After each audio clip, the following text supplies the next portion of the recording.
Bonsoir, le chef de l'État, son Excellence, M. Bassirou Diomaye Diakhar Faye a présidé ce mercredi 3 juillet 2024 la réunion hebdomadaire du Conseil des ministres au Palais de la République. À l'entame de sa communication, le président de la République a mis l'accent sur la deuxième édition de la Journée nationale de mobilisation sociale, Setal Sunu Réew, prévu le samedi 6 juillet 2024. Il a demandé au gouvernement de prendre toutes les dispositions nécessaires pour assurer le succès de cette seconde journée d'engagement citoyen pour l'amélioration de notre cadre de vie, en veillant à l'implication des collectivités territoriales, des forces vives de la nation et de toutes les parties prenantes, publiques comme privées, évoquant la question de l'accompagnement du secteur informel et de la modernisation de l'urbanisme commercial. Le chef de l'État a rappelé que le secteur informel occupe une frange importante de la population du Sénégal. Il a demandé au gouvernement d'accorder une attention particulière à la transformation de ce secteur et à l'appui des acteurs concernés à travers les différents mécanismes et instruments d'encadrement et de financement de l'État et de ses démembrements. Dans cet esprit, le président de la République a demandé au Premier ministre d'accélérer la restructuration du programme de modernisation et de gestion des marchés Promogem, structure majeure d'accompagnement de la transformation du secteur informel et de l'urbanisme commercial au Sénégal. Il a souligné l'impératif de nouer un partenariat solide et permanent entre l'État, les collectivités territoriales et le secteur privé, national en particulier, pour assurer une mise en œuvre concertée des programmes d'amélioration du cadre de vie des populations à travers notamment le respect des règles d'urbanisme, de construction et d'habitat, l'organisation concertée de la propreté des espaces publics, l'aménagement adéquat et la sécurisation optimale des marchés et des espaces publics et commerciaux dans les différentes communes, à la satisfaction des populations et des acteurs de la vie économique et sociale. Le chef de l'État est ensuite revenu sur la nouvelle politique ferroviaire du Sénégal qui devra améliorer la mobilité urbaine et interurbaine ainsi que les systèmes de transport des voyageurs et des marchandises dans la sécurité. Il a insisté sur le renouveau de la gouvernance des transports terrestres avec la relance et le développement du transport ferroviaire qui demeure une priorité au regard des défis d'aménagement du territoire et de l'accélération de l'urbanisation du pays notée ces dernières années. Le président de la République a invité le ministre des Infrastructures, des Transports terrestres et aériens à veiller avant tout à la préservation du domaine ferroviaire et de ses emprises. Il a également demandé au ministre de préparer, sous la supervision du Premier ministre, un schéma national de développement ferroviaire avec la planification des investissements relatifs à l'entretien et à la modernisation du réseau par la réalisation de nouvelles voies, infrastructures et gares ferroviaires, incluant un mode de financement pertinent du secteur. Le chef de l'État a souligné dans la même lancée l'urgence d'évaluer les activités, les projets et les financements des chemins de fer du Sénégal, CFS, de la Société nationale de gestion du patrimoine du train express régional, SENTER, et des grands trains du Sénégal, GTS SA. Le président de la République a en outre mis l'accent sur la nécessité de procéder à un pilotage cohérent et renforcé du train express régional TER, dont la gouvernance intégrée appelle une coordination systématique au niveau interministériel. À ce titre, il a demandé au Premier ministre de veiller avec le ministre en charge des transports terrestres à la consolidation des activités de l'APIX, de la SENTER et de la SETER, compte tenu d'une part des enjeux techniques et financiers du TER et d'autre part du développement continu de la plateforme de l'aéroport international Blaise Diagne AIBD. Enfin, le chef de l'État a demandé au Premier ministre de présider un comité stratégique du ferroviaire Un cadre institutionnel innovant de supervision, de coordination et de suivi de la mise en œuvre de la nouvelle politique ferroviaire du Sénégal. Dans sa communication, le Premier ministre a engagé les ministres, et notamment le ministre secrétaire général du gouvernement, à veiller à la prise en charge satisfaisante de l'agenda législatif et réglementaire comprenant à date l'élaboration de 83 projets de loi, 294 projets de décret et 110 projets d'arrêté. Il a rappelé la nouvelle doctrine en la matière consistant à fixer comme préalable à l'examen d'un projet de loi en Conseil des ministres l'élaboration des projets de décret et d'arrêté d'application. À cet effet, il a invité les ministres à assurer le bon fonctionnement des services juridiques dans les ministères en veillant à leur renforcement en ressources humaines et en équipement. Abordant le suivi des directives de Monsieur le Président de la République issues des réunions du Conseil des ministres et celles ressortant des conseils et réunions interministérielles qu'il a eu à présider, le Premier ministre a demandé aux ministres de veiller scrupuleusement à l'usage optimal par leurs collaborateurs concernés de l'application mise à leur disposition par la primature.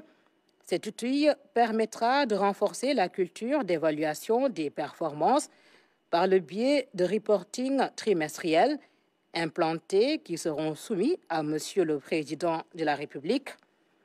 Évoquant spécifiquement la directive présidentielle relative au renforcement de la gouvernance des archives et des documents administratifs, le Premier ministre a exhorté les ministres à veiller à la mise en place d'un dispositif d'archivage des activités par leurs services et agents.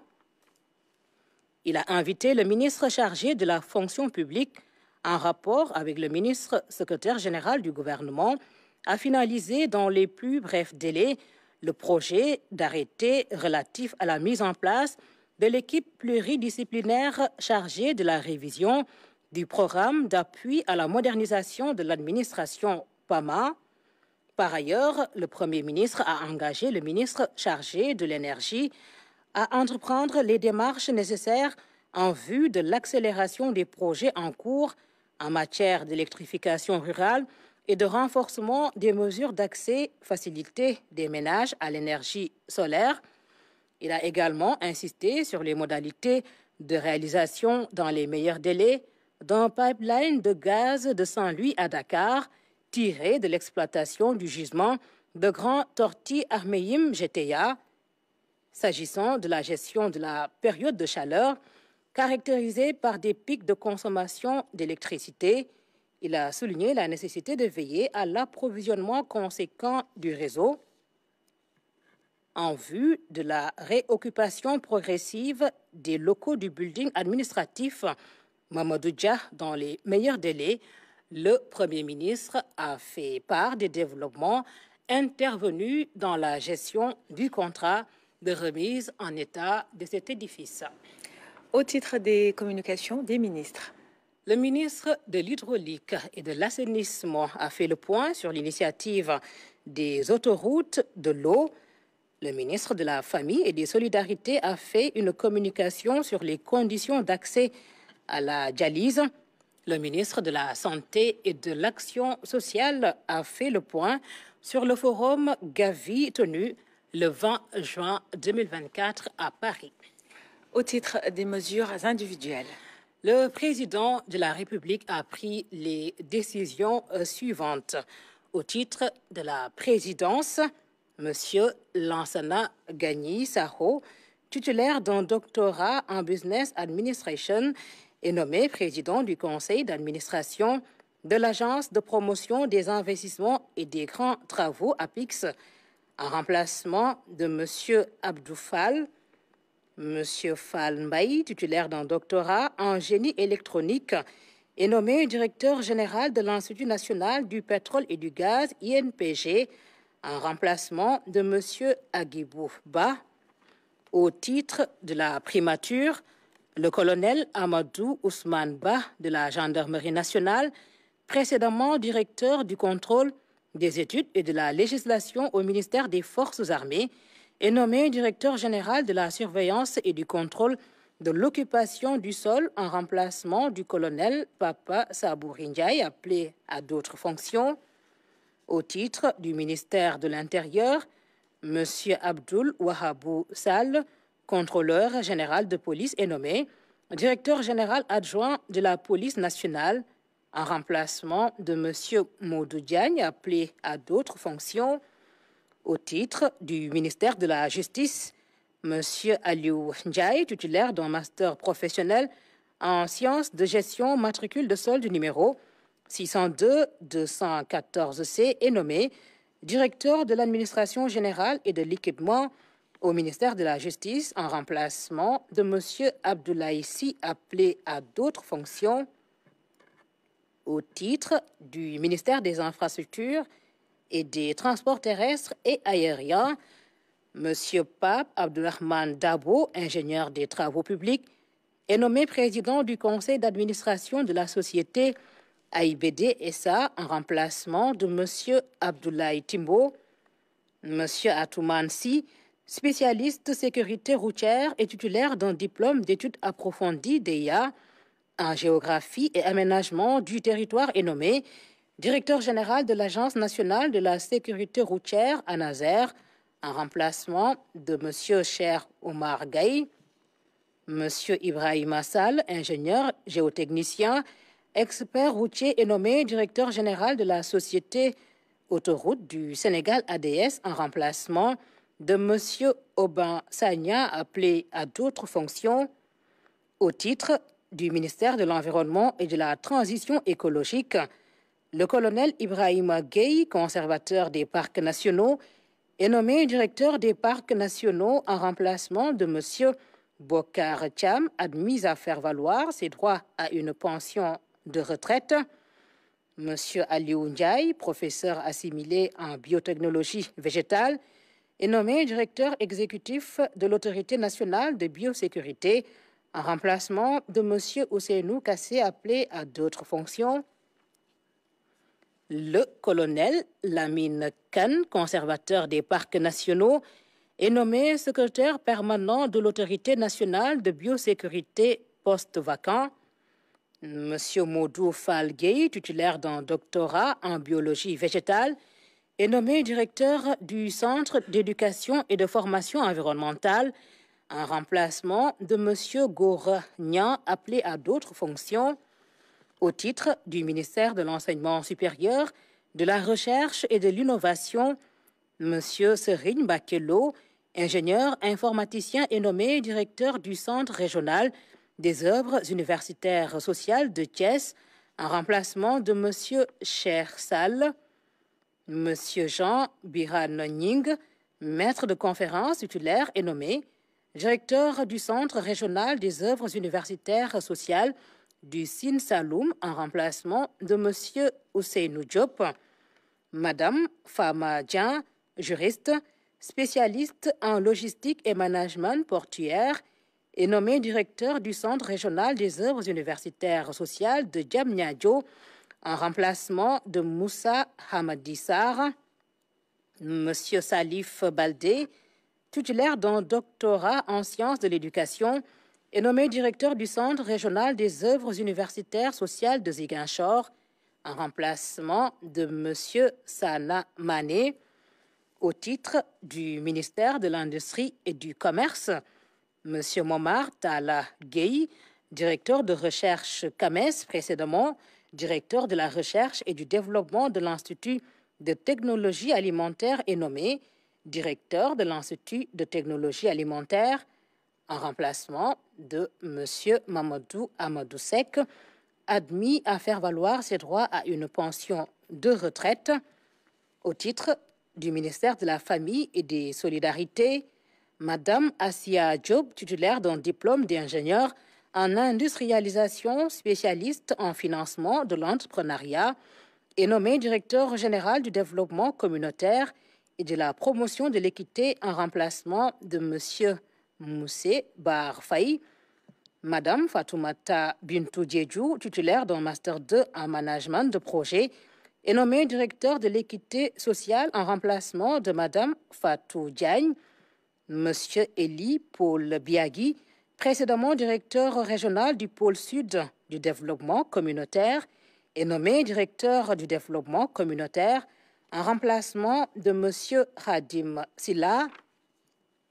Madame Saï Sissé, titulaire d'un Master 2 en biogéographie, est nommé directeur de l'équité territoriale en remplacement de Monsieur Abiboulaye Lo.